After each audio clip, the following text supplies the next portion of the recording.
Selanjutnya akan dibahas tentang sifat operasi biner terhadap penjumlahan dan sifat operasi biner terhadap perkalian. Di sini kita bisa lihat sifat operasi biner terhadap penjumlahan ada 5 di sini, dan notasi operasi binernya adalah plus ya, atau circle plus.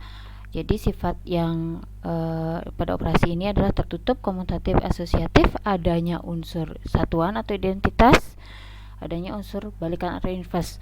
Nah, unsur satuan di penjumlahan kita tahu adalah 0. Jadi maksudnya unsur identitas itu adalah berapapun bilangan yang ditambahkan dengan 0, dia akan menghasilkan dirinya sendiri. Itu disebut sebagai identitas.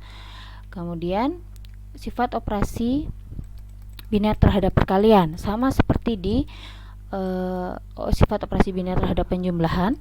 Jadi ada tertutup, komutatif, asosiatif, ada unsur satuan dan ada unsur balikan. Nah, di sini ada tambahan yaitu hukum pencoretan. Jadi AB sama dengan AC mengakibatkan B sama dengan C, di mana A tidak sama dengan 0. Nah, untuk unsur identitas atau satuan di operasi perkalian itu adalah 1, karena berapapun dikalikan 1 hasilnya adalah dirinya sendiri. Untuk contohnya bisa kita lihat. Oke, di sini ada tabel operasi, diminta untuk membuat tabel operasi biner dari Z3 yang anggotanya adalah 0, 1, 2 terhadap penjumlahan. Jadi operasi biner penjumlahan maksudnya ya. Kemudian tunjukkan sifat-sifat operasi binernya. Nah, yang perlu Ibu jelaskan di sini adalah Z3 itu apa? Z3 itu adalah bilangan modulo 3. Jadi maksudnya anggota-anggota dari Z3 itu adalah sisa pembagian yang dibagi 3. Jadi sisa yang mungkin dari pembagian dengan 3 adalah 0, 1, 2.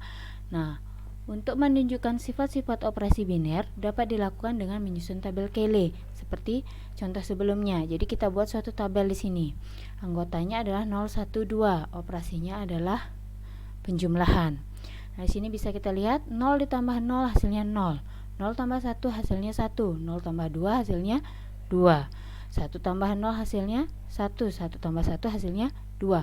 Nah, 1 tambah 2 hasilnya seharusnya 3. Tapi karena kita bicaranya di modulo 3, nah di sini maknanya apa? Jadi 1 tambah 2 itu kan 3. Di mana 3 ini kalau di set 3 bermakna bahwa 3 dibagi 3. 3 dibagi 3 kan sisanya 0. Maka yang ditulis adalah sisa, yaitu 0. Selanjutnya di sini 2 tambah 0, 2. 2 tambah 1, 0. 2 tambah 1 seharusnya 3 ya. Nah, tapi karena kita bicara modulo 3, berarti 3 dibagi 3 sisanya adalah 0.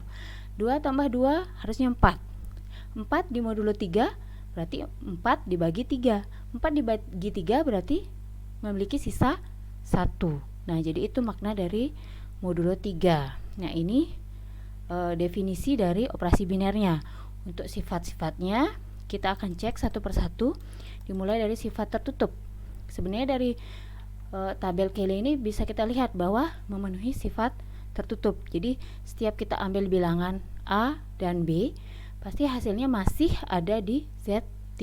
Berarti itu menunjukkan sifat tertutup. Kemudian komutatif. Komutatif bisa kita lihat A tambah B hasilnya sama dengan B tambah A. Berarti memenuhi sifat komutatif. Untuk asosiatif bisa kita ambil sembarang. Misal A2, A-nya sama dengan 2, B-nya sama dengan 1, C-nya sama dengan 0. Nah, bisa kita lihat di sini hasilnya sama. Berarti dia memenuhi sifat asosiatif. Kemudian untuk identitas. Identitas di penjumlahan tadi adalah 0. Kita buktikan benar nggak 0 itu menghasilkan suatu bilangan dioperasikan dengan 0 menghasilkan dirinya sendiri. Bisa kita lihat di tabel nih yang diwarnai biru. Jadi 0 ditambah 0, 0. 1 tambah 0, 1. 2 tambah 0, 2. Berarti 0 ini sebagai unsur identitas. Berarti identitasnya adalah 0. Berarti dia memiliki unsur identitas. Nah, untuk inverse. Inverse juga sebenarnya bisa dilihat dari tabel. Jadi inverse itu suatu bilangan misalnya 1 ditambah berapa agar hasilnya identitas 0. 1 ditambah berapa biar menghasilkan suatu nilai identitas, itu inverse ya. Nah, berarti bisa lihat kita lihat di tabel 1 ditambah 2 menghasilkan 0. Berarti inverse dari 1 adalah 2. Selanjutnya 2 ditambah dengan 1 hasilnya 0. Berarti inverse dari 2 adalah 1. Jadi dari situ bisa kita lihat bahwa di penjumlahan ini juga memiliki elemen inverse. Nah, ini untuk lebih lengkapnya. Jadi inverse dari 0 adalah 0 dan seterusnya seperti Ibu jelaskan tadi. Oke, itu untuk operasi biner pada penjumlahan.